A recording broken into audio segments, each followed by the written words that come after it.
when Avalanche was introduced, right, like the thing that we brought to market in the short term was the consensus mechanism.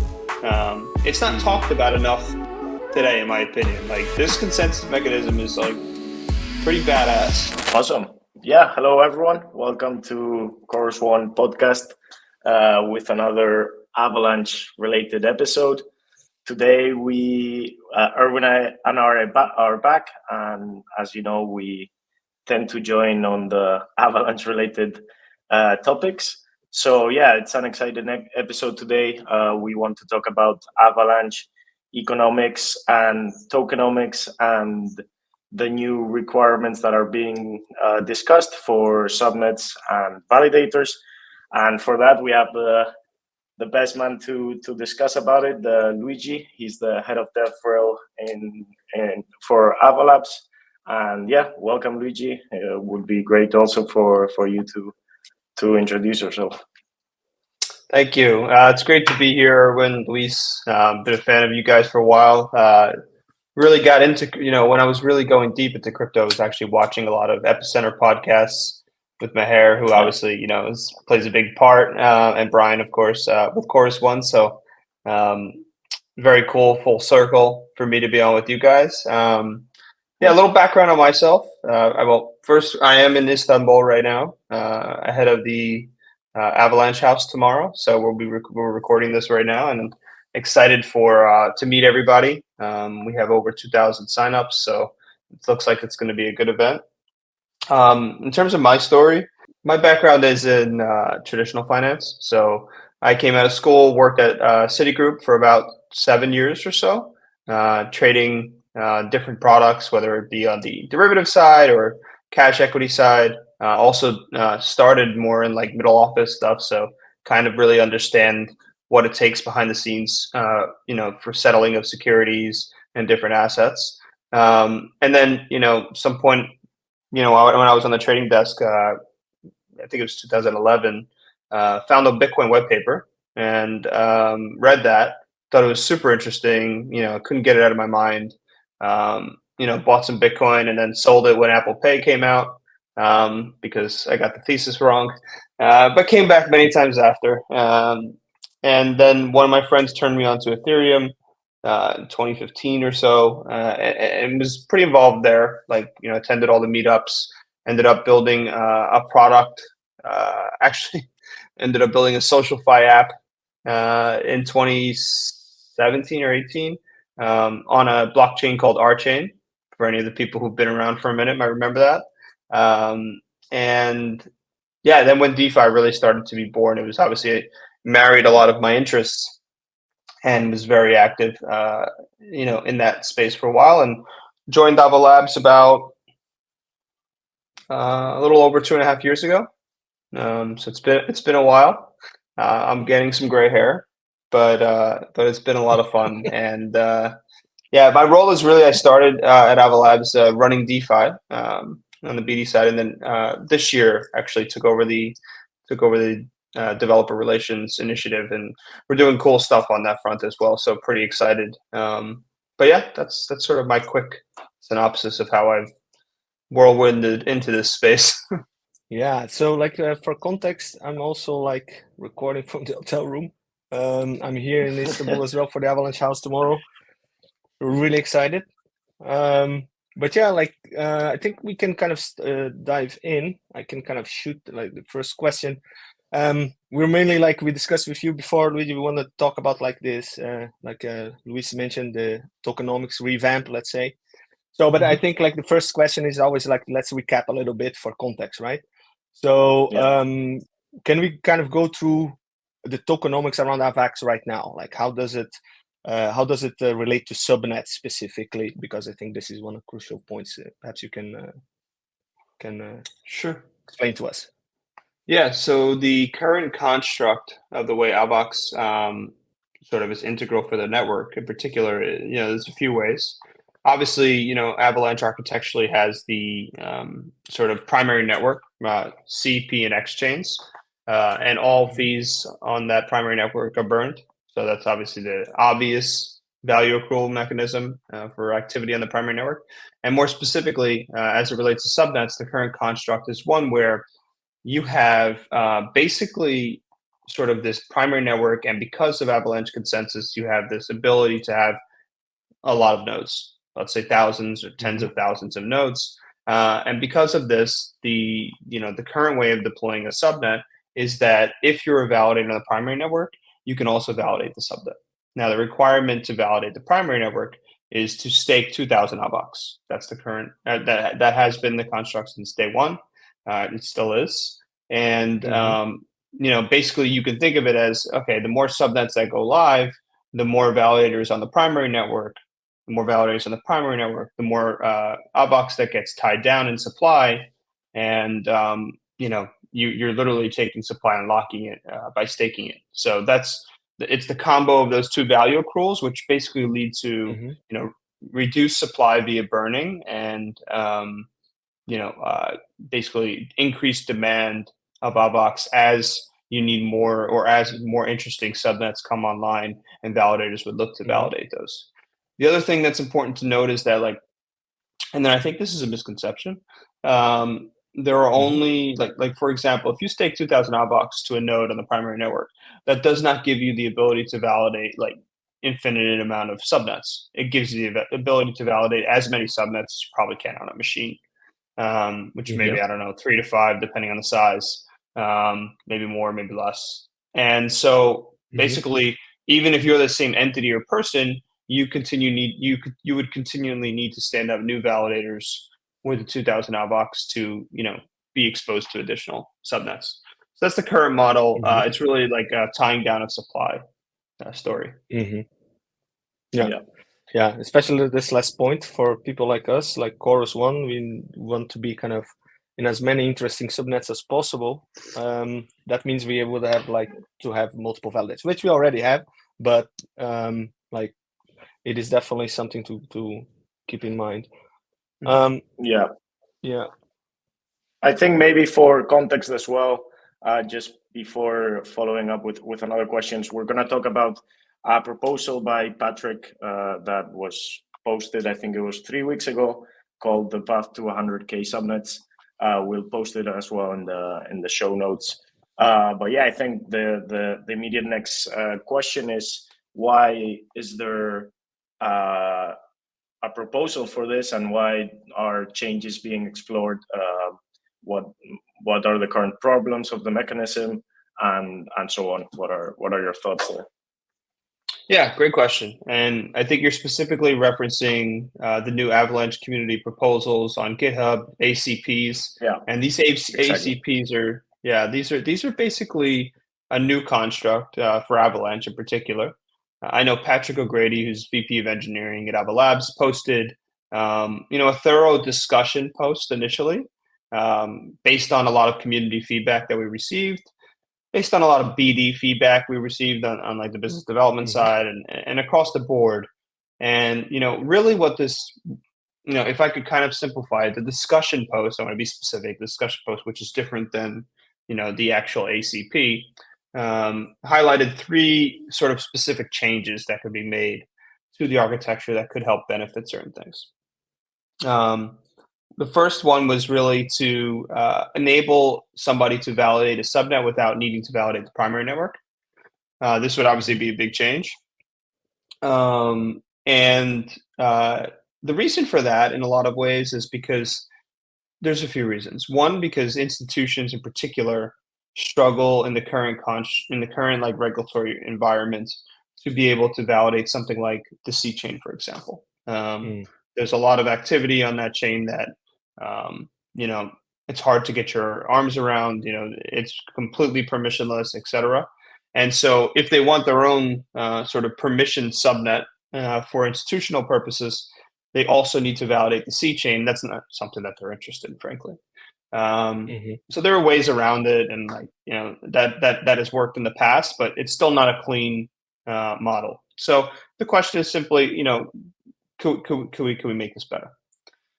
And that's one reason. The other reason is, it's also potentially not ideal to run the primary network and the subnet on the same machine. the isolation between these networks is actually kind of a good thing, right? Because you don't want, let's say for example, an issue on the primary network to automatically stem and bleed to every subnet, because that would kind of defeat the purpose of having your own chain, right? You want to be fault isolated. So that's another thing to consider. So there is this notion that it could be interesting for people to validate subnets without needing to validate the primary network. So that was the first one discussed. The second component discussed, because obviously if you do this, you've now completely changed the sort of economics of Avalanche, and also, diving a little bit further, also changed sort of like sort of this like original notion of tying down all the supply. And the second proposal in this is really about a pay-as-you-go option for subnets. And there's a few reasons why this is particularly interesting, and this is something I was very much in favor for. Right now, the current model is one where the capex is quite high to get started, right? Like 20,000 AVAX. I don't know, the price doubled in a few days, so I think it's like $40,000 or something like that. It's a lot of money for one validator, plus whatever you need to stake on the subnet, plus the hardware costs, etc. So that's for one node, right? So this wasn't ideal for startup builders in a lot of ways. Yes, they can go out and sort of seek outside validators as well, and that was something that they were doing. But there is, and I've seen this, many teams want to start by at least running a decent amount of nodes on their own. They want to start that way. They want to have some control in the beginning of launching a new network. I actually think this is quite reasonable. There's a lot of things you learn in the first weeks, months, et cetera, as you launch a new network. So, we want to be able to lower the capex and potentially instead make it more of an operating expenses story, OPEX story. And so what was introduced here was really being able to pay a fee, over time for the ability to run a node on a subnet.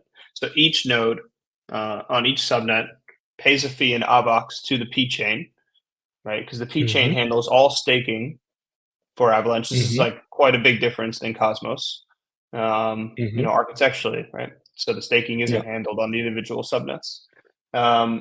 So it would pay a fee for that management, and that AVAX would be ideal. It could be either burned or portions of it could be redistributed to the primary network validators. There's a lot of things you could do there. But in reality, you're basically moving into a fee accrual method, and that would be tied to number of validators over time times number of subnets, et cetera. And that's how you would really generate, a lot of value for AVAX.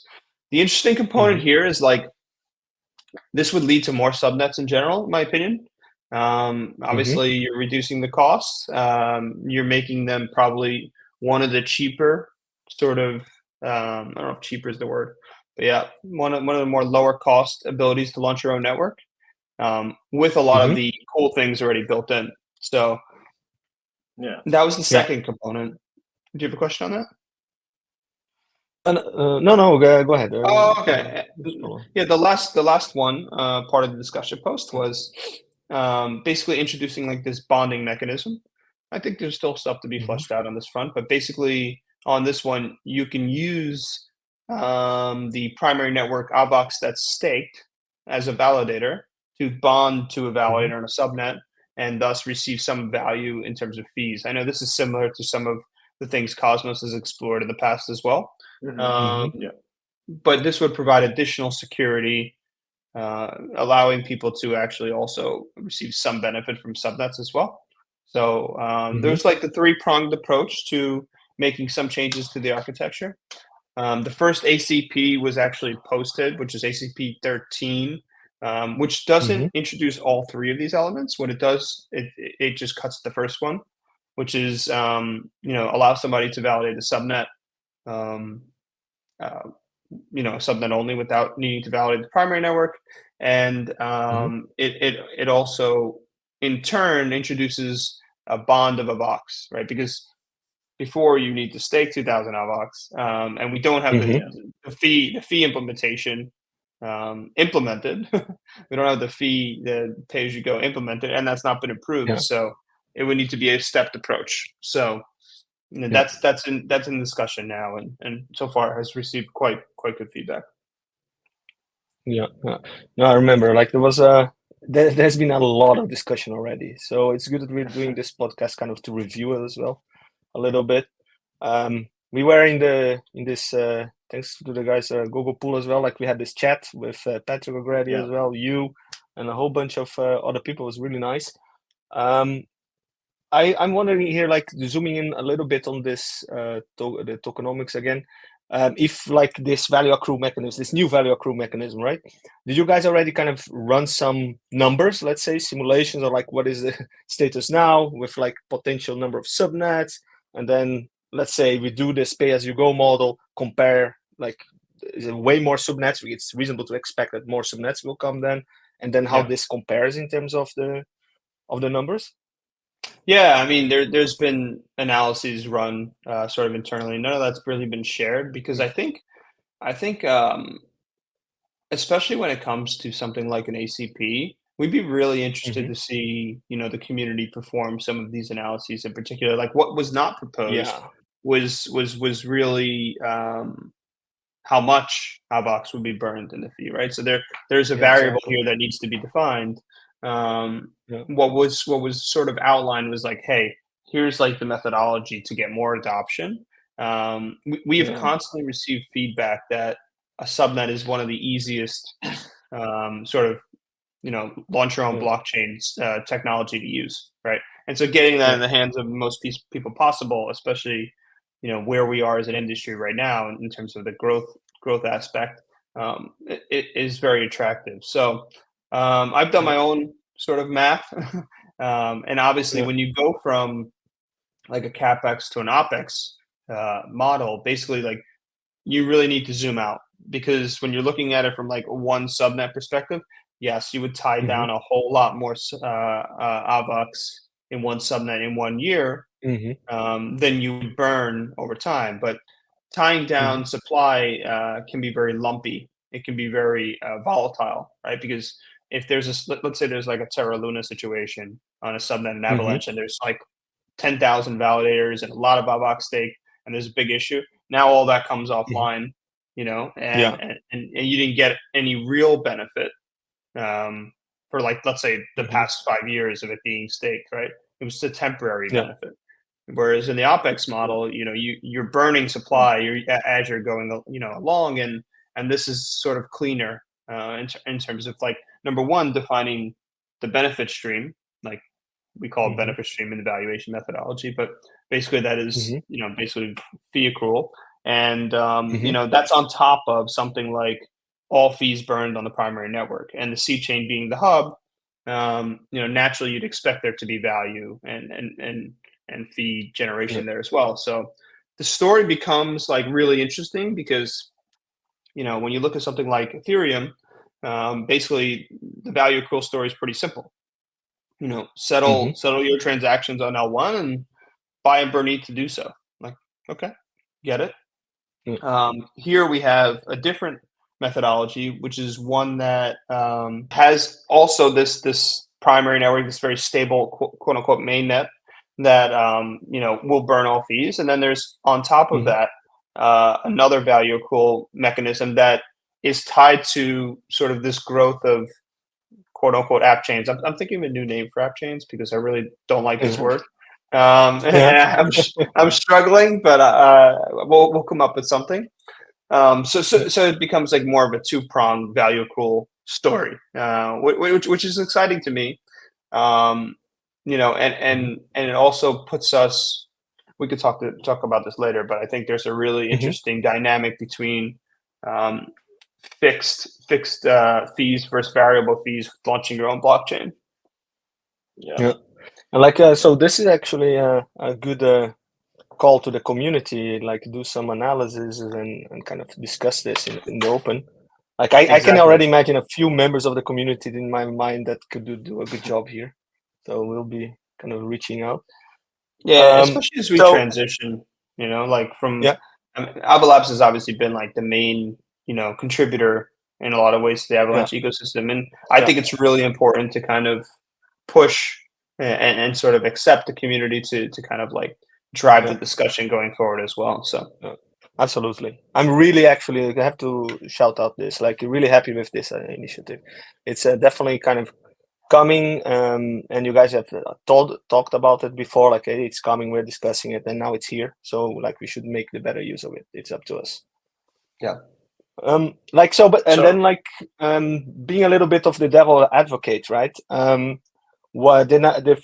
first thing that comes to mind when hearing about this is like, why not just reduce the requirements, right? Like say, hey, don't touch the mechanism, but you can even perhaps implement pay as you go. But why not just say, hey, instead of 2,000 AVAX, we lower to 100 or 50 or whatever, and like go from there. Then it's cheap and people will come. And so I'm sure that there are people asking about this. So sure. What do you think? Yeah, and to be quite clear, like this proposal in particular doesn't take a position on that. So there's no reason you couldn't also do that if you wanted to. That's just not something that this proposal took a look at. But why isn't that the solution? I guess I have my opinion on a few reasons of why. Number one, like taking down that staking requirement, especially right now, it's like quite competitive with the market, frankly, with most main chains, so to speak. Would be a big change. Number one for the network, especially all at once. You really wouldn't want to do such a drastic change all at once. Going from like 2,000 to 100. That would be a big change. You would probably see a bunch of nodes come online, potentially to stake or people spread it out. So not really sure that would be ideal, especially from a short-term perspective. The other component of that, you still have this issue which I sort of explained before. I call it the lumpiness issue, but it's really the volatility of value accrual, where you don't really get benefit from past sort of staking performance into the future, right? You only get it for while it's happening. And that can be good, but it can also lead to very volatile outcomes. One, you can have sort of people cornering the market of a box if there's like a few subnets that everybody needs to validate, where everybody needs to come and buy it in the short term. And then you sort of have like everybody leave because they've already acquired it. So it becomes like very volatile, sort of commodity-like situation, in a lot of ways. And I'm not sure that's ideal, especially as you think about people needing a little bit more certainty on what it costs to run an app chain. This would be changing drastically all the time, and that's hard for people to wrap their head around. The other component that I think is interesting is you can lower this sort of staking requirement and still have the same mechanism, but that still doesn't make it it doesn't make it as competitive to where the industry is right now. And where the industry is right now is, let's say, for example, on Cosmos, it's basically free, right, to launch your own app chain, in a similar circumstance. And L2 is basically free upfront. And so, you don't really solve the issue of startups and newer builders wanting to experiment with the technology because net is still much more expensive. So that's one issue. And the second issue is you still didn't solve the institutional problem where they that's can't a big validate one. So I think there's a lot of reasons. I have a question on that last point of institutional, and I think could be valuable as well to explain the difference between what you mean with bonding and staking for the listeners. And I'm curious on why would institutions be more interested in a bonding mechanism? Have there other solutions being explored, like for example KYCing validators, and why is the proposal like let's say, more easy for institutions to accept and onboard? Yeah, there's two fundamental issues, and obviously institutions is a broad word. There's obviously many different types of institutions, but there are specific institutions which cannot hold crypto, whether it's a stable coin or any type of crypto asset. If they do, they get sort of capital issues on their balance sheets from regulators. So basically, it's not even a conversation at that point. There are ways around that. There are entities that can do it for them, etc. That's not the issue. The issue becomes setting up a node and validating a network where there could be potentially things like illicit activities, money laundering, sort of OFAC type sanction activity, all this kind of stuff. And I don't think the rules are clear on this. Like, I have my personal opinion, but we have specifically been told by certain regulators, not we have, but some of these institutions have been told specifically that, like, can't do that. So, that's something I think we need to take seriously. I'm not sure that that's the outcome in 5 years from now, because I don't know how different it is than running a server on the internet, where you're not actually participating in this activity. I think it's the word validating that many are struggling to get around, because validating can mean something different. But yeah, that's definitely an issue. So the bonding mechanism, instead, you don't need to stake, you don't need to run a node for the primary network. You instead just basically lock up this certain amount of a box. And to be clear, that bonding mechanism is really just a temporary. It's thought up to be a temporary solution. I still had some questions on that one, but let's move on. And if we have time, like, we can come back. Like, we essentially, like, this seems almost already kind of clear cut. But what would be your personal recommendation on, like, how to approach this? Are you in alignment with the kind of the discussion there, or the ACP first and then the steps? Or do you think that this is the way to go? What do you feel about that, right? And, like, it shouldn't be taken lightly, for sure. So, like, because then we have, like, this ACP that actually had a discussion next to it that was like, actually very well detailed with steps and all the way to this pay-as-you-go model. But we also have even before that a huge thread by you on Twitter, already summarizing a whole bunch of other ideas. So I think for the sake of, let's say, completeness, it would be good for us to kind of briefly go over all the main ones. If you recall, I recall some of them, but not everything. But could we say, like, what was considered? What were the options on the table? Like that. Now we're kind of already kind of zooming into a more specific one. Yeah, there have been a number of sort of, I guess, proposals throughout the years in the community. I would say, like, the one you mentioned is the most common that we hear. Simply just reduce I think people like the simplicity of it. But as I mentioned, I think it doesn't address all the things we'd like to kind of tackle. Other types of things that I've heard in the past were around really around how you do the variable fees. So instead of, like, paying the fee, the P chain, you could do fees that are a small snippet of transaction fees collected by each subnet. That's something that people have discussed, and like buying and burning a box with that, or distributing that directly to primary network validators. That's something that a number of people have discussed. There's also been sort of like fee accrual if AVAX is listed as the gas token. Sort of like a staged approach in terms of, like, what kind of validator you are. I think there's also been even more drastic ones, which are like no value accrual. Like, just make it as easy as possible, and, like, the value accrual will stay on the primary network.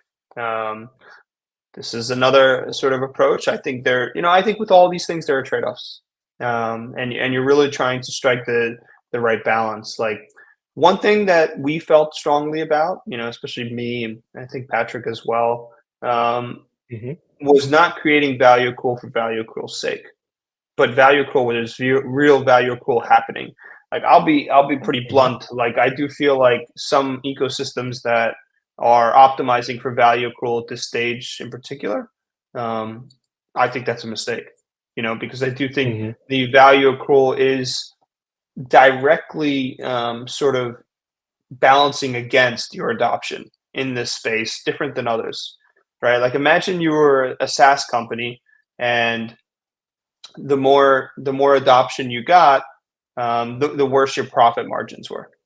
Like that's not a business you want to be invested in, right? You want to be invested in like the more scale you get, the stronger your margins can get. This is actually the opposite, and I think Solana has been interesting discussing this in the past in terms of like, I think they went on a completely different approach. Just like we don't care about value accrual at all. It's just like fees are just for spam, and that's one way to think about it. And then there's Ethereum on the other side, which is like, pay us for everything basically, and that's that. We'll see how that works out. It's going to be much more expensive over time. It's going to be a balance of like how much they can technically get the fees lowered over time to offset the number one price, but number two rate of adoption, which will be very tricky to maneuver. Yeah, no, I couldn't agree more, especially about like price value accrual. I think there's too much focus on token prices everywhere, and we are still like a 1% industry. Like we still need adoption. Yeah, I mean, there's not a whole lot of adoption. So I think making these, if you believe in the sovereign chain thesis, I think there is very little reason to introduce like, I don't know if this is the right word, but artificial blocks on that adoption, especially in the early stage, because we just don't know yet. We don't have enough information, and getting that information, let's say it gets wildly adopted, communities could then decide to introduce value accrual mechanisms that are more interesting later. Yeah, and in the case of Avalanche, like with the mainnet, it essentially becomes kind of a service provider, right? I can see a few things, like of course the keeping track of all these validator changes and stuff like that, right?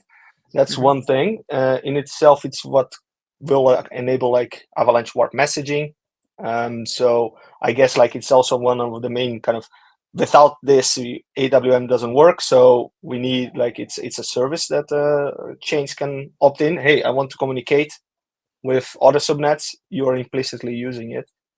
But also like the third one is the C chain, right? Like the role of the C chain here, because it's the destination of the Avalanche bridge, which is kind of a main kind of hub for like liquidity and bringing in capital and kind of also exporting capital and so on. So that's also not a service, right? So AWM with the Avalanche bridge on C chain is how a subnet can kind of start kind of looking into flow of liquidity, right?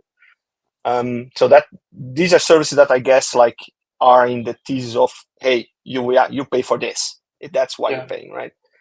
Yeah. I mean, the P chain manages the staking, so that's definitely a service provider for subnets. It's also, I think, interesting to have the staking sit on the most, or at least right now, the most secure subnet, which is the primary network. And the C chain, what's interesting about Avalanche's journey is the C chain really started as the hub. And so you don't have this like dynamic of everybody trying to become the hub. And I think that could happen over time. I'm not saying that won't happen, but the canonical assets are sitting there, and the exchange integrations and oracles and all like just like the necessary infrastructure is already built there. And then with Avalanche Warp Messaging, you can bring it into your subnet as you wish, right? You can get native USDC directly into your subnet, USDT and AVAX and Bitcoin, BTCB and ETH. And so you could also just stream Chainlink feeds to your subnet if you like. There's a lot of things you could do, and this all exists out of the box. So I think like the neatness of it already existing and the journey is one that makes like getting subnets adopted like pretty a near-term story. Yeah, a lot of comes out of the box. Yeah, that's pretty cool. I still had some questions on that one, but let's move on, and if we have time, like we can come back. Like we essentially like this seems almost already kind of clear cut, but what would be your personal recommendation on like how to approach this? Are you in alignment with the kind of the discussion there, or the ACP first and then the steps? Or do you think that this is the way to go? What like how do you feel about that? So I mean, I can be honest that I worked with Patrick on a good amount of this, so I'm in favor of it. You know, I will say that like none of this happened haphazardly. You know, I've been in discussions with participants on the institutional side, on the developer side, on the startup side, on the DeFi side. I've heard from like everybody about Avalanche, and so I have, and not only me, but a lot of our team has a lot of feedback that we received, and it's always consistent, you know. And so I think listening to that feedback over time is important, and you know, it's become increasingly clear that a lot of people agree with the likes of Avalanche and Cosmos on the Appchain, quote unquote Appchain, like, you know, sovereign chain thesis. You know, every L2 is now coming up with their own sort of Appchain solution. I recently saw that Solana introduced like these permissioned Solana environments for institutions. So there's like, this is obviously becoming like, you know, something that I think most people agree with. And, you know, we want to be the most competitive in it, right? We want to have the most competitive solution for it. And I think with these, with discussion posts and the three-pronged approach, like Avalanche Subnet would be probably the most, you know, one of the cheapest and best ways to launch your own chain. And that's like something we're acutely focused on.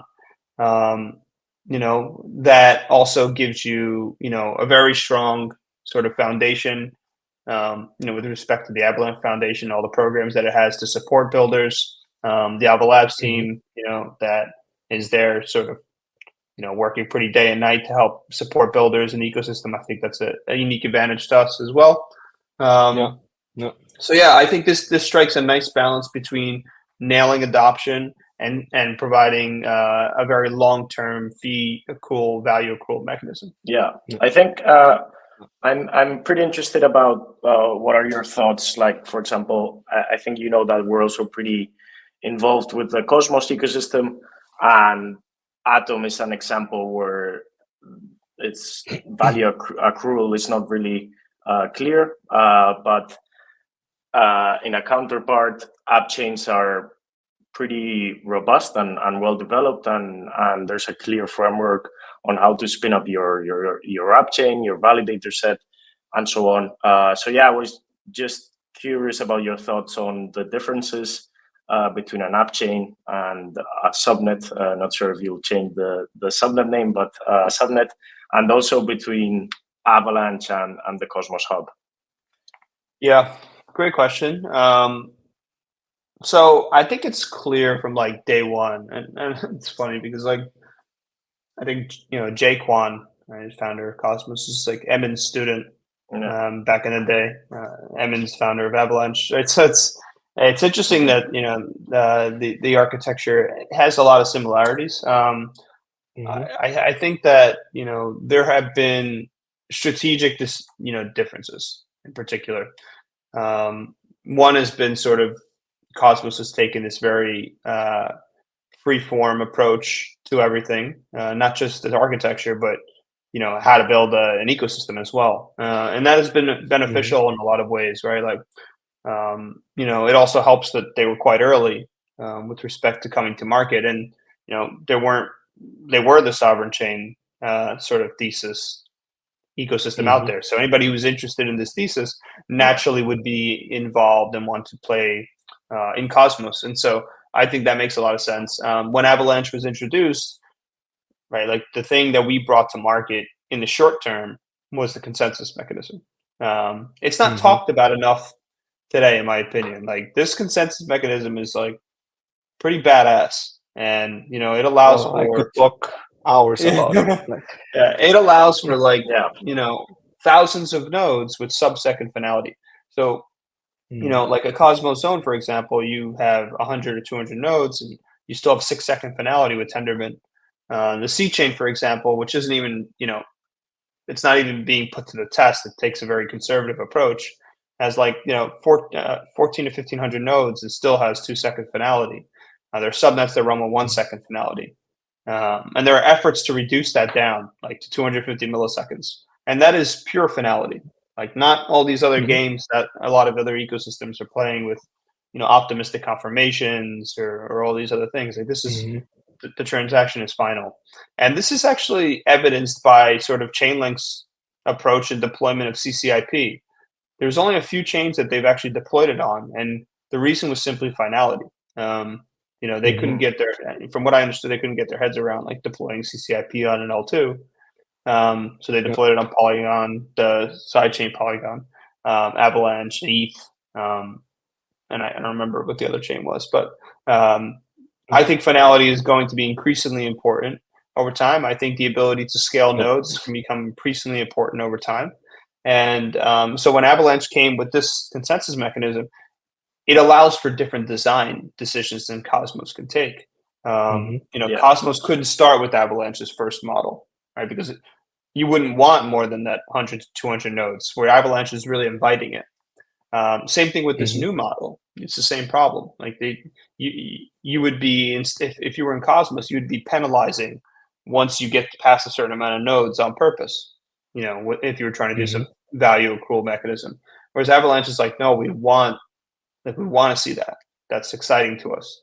And so I think there's that component. There's obviously like sort of the way we approach the ecosystem, which is completely different than somebody like Cosmos. Avalanche is much more involved on the foundation and on the lab side. That's actually positive feedback I've received from a lot of builders. They like that they have that very sort of strong presence. And then I guess the last thing I'd say is, with respect to, Cosmos, it really developed around an SDK, right? Like that's what got adopted. Avalanche is really trying to do this like VM agnostic, super customizable approach. Like we have a team building a Move virtual machine subnet. We have the C chain, which is EVM.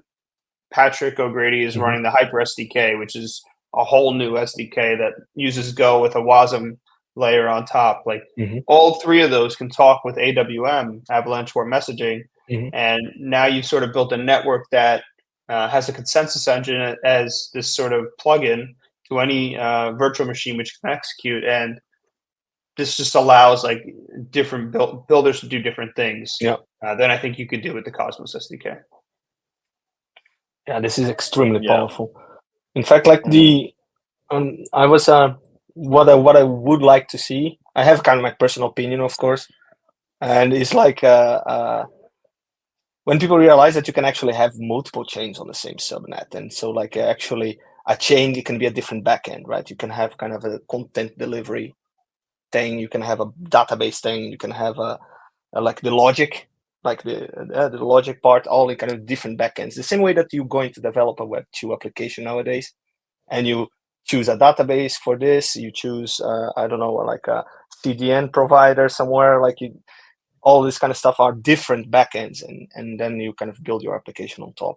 So I expect this to also be picking up in the future.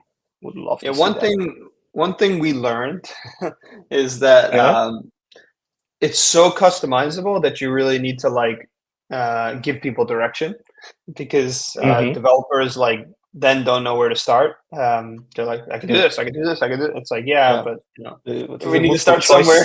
Freeze. Exactly. So we did learn like, okay, like let's give a little bit more of an opinionated framework. Like the Hyper SDK is that.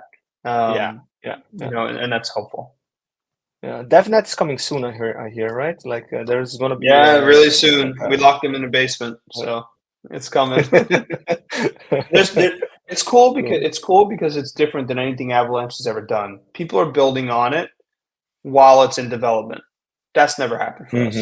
We just ship stuff when it's done and say, "Oh, here it is." Like audited and everything. Now this is like, hey, this is open source, public project. Yeah. Watch it get built in the open, and it was, and it is, and there are people building on top of it at the same time, which is exciting shift for me to see from us. Yeah, and then we didn't even touch in the MiracleDB firewood stuff, which like is a topic for another podcast, I assume. Yeah. So, like, I was gonna, Luis, like, I think maybe one before we finish, because we're running out of time, maybe a good topic to finish on, and thanks for the explanation versus Cosmos, and shout out to the Avalanche consensus. In my opinion, that's always been like the main thing, where like compared to Cosmos interchain security and Polkadot's parachains, you could always have a way better scalability in terms of operating way more subnets, let's say. So I think now with the proposed changes, there might be an impact on security of subnets. So I think could be a good way to end up the podcast talking about a bit about how is security gonna look like for subnets, and maybe some key aspects that builders should take into account to avoid risks. Yeah, I think there's a lot of different paths to go here. So, in the current situation, you'd basically be trying to seek out the current primary network validators, and for which you would be capped at right now like 14 or 1500, because that's how many there are. And then yes, new ones could come and stake, etc. So, but the higher the cost is, this is also a centralizing factor over time in terms of node running, right? So I think from a security perspective, you get the benefit of much more sort of ease of validation. You can have people validate from home, you get all this kind of nice benefits that we always wanted. But at the same time, you don't have the, I guess, the confidence, as much confidence in the node that you do in the current construct, that because they put up the 2000 AVAX, etc. But that, with that said, like, you still need to stake whatever needs to be staked for the subnet. So that doesn't change. So I think from like a security perspective, I like the new model because it allows for more, for more nodes in general. I do understand some of the feedback in terms of like, this could be less secure for the primary network, because we did get some feedback that people thought that because you were removing this special benefit that primary network validators get, that you would see less of them. We thought about that pretty deeply. I would say like most validators are not validating the primary network for that reason. They're validating it for staking rewards, MEV on the primary network, etc. And my retort to everybody is always, people will want to validate the primary network, not because you force them to, but because there's value there, and there's good things happening and value accrual for AVAX in general. So if there's really interesting things happening on the C chain as it remains a hub, and as new subnets come online, you're going to see people want to validate the primary network, because number one, they want to see the cross-chain messaging happening between the primary network and subnets. Number two, they want to capture that MEV. And then number three, like, as you see more assets grow on the C chain, one of the things that's been discussed, and I think this is also different potentially than Cosmos, is like a lot of subnets are interested in still deploying their pools on the C chain and having one click. You can do this with fast Finality. Having one click round trips from the subnet to the C chain back, all sort of handled through Avalanche War messaging. So I think the security thing is a bit. I think it's actually going to be quite good for the network, especially for subnets. Yeah, I think like at least of course you want to eat more and more, but I guess the current set of validators, it's pretty clear that they're here to kind of to stay for quite a while. Like, they didn't come already looking for the subnets, right? Yeah, exactly. No, I agree. So like we're running out of time. I have just one quick topic, but I mean, can be edited out if need be, and all that. But it's something like that in the discussion that we had with Patrick Yu and Gogopool there. Like we touched briefly towards the end. I realized it only at the end, and like was something interesting. Is that is a mechanism that is really unique here in Avalanche. Is this idea that the tokens of the subnets, they are actually minted and managed on mainnet, right? And I that is kind of quite unique, and I kind of trying to wrap my head around what is cool, what can we do that's cool here with this, because this is kind of a new territory. And I was just wondering, like, if you guys already kind of course, you realize that and like have thoughts about it, what this means, what we could do with it, and things like that. Because I'm trying to kind of also figure out like what is in there. Yeah, I think the implications are something we're all still considering. You know, I'd say like it's nice to have. You can prevent a lot of issues by having those things minted and started on the primary network versus a subnet. Which I think is cool. It also builds more value for the primary network as well. But like, I think I'm not sure that it's quite clear today exactly what's possible. One of the mechanisms that I would like to see somebody else build for, you know, especially if this new architecture gets adopted, is something where, you know, something I suggested could solve the bootstrap problem in terms of getting new validators for subnets. And the way this would work was effectively like this. Because we have the P chain, we know all the validators. And even in the new construct, you still need to sync the P chain. You still need to register your BLS key. So we still know, you know, P chain still records all validators. You know, I'd love to see a subnet airdrop locked escrow tokens to the validators. The only way that, like, if I'm a validator, if I received a locked escrow token, the only way I could actually vest it is by staking, right? So basically, you have this cool mechanism where you're vesting a token, it's staking at the same time, you're earning the reward plus the token you were actually vesting, and now you've, you know, sort of intrinsically decided whether or not you want to continue at the end. And it also like cleanly solves this problem of like, this is amazing. And this is what I keep telling. I think it's best not to be built by the protocol itself, but I think that if I'm a third party, this is what I would be building. Because like that solves the bootstrap problem. And if I'm day one, I know that I'm going to have validators because I just gave them free token to stake with, and the only way they actually get it is by staking. So I think this could be quite cool, and this is also something that leverages the architecture uniquely for Avalanche. Cool. No, like it was a great discussion. Thanks again, Luigi, for making time. Like tomorrow, Avalanche House, so it's going to be busy. Yeah, I think like we can wrap up, guys. Sure. Thanks again. Awesome. Yeah. And I'll see you tomorrow, guys. We will. Yeah, and thank you guys for having me. This was a lot of fun.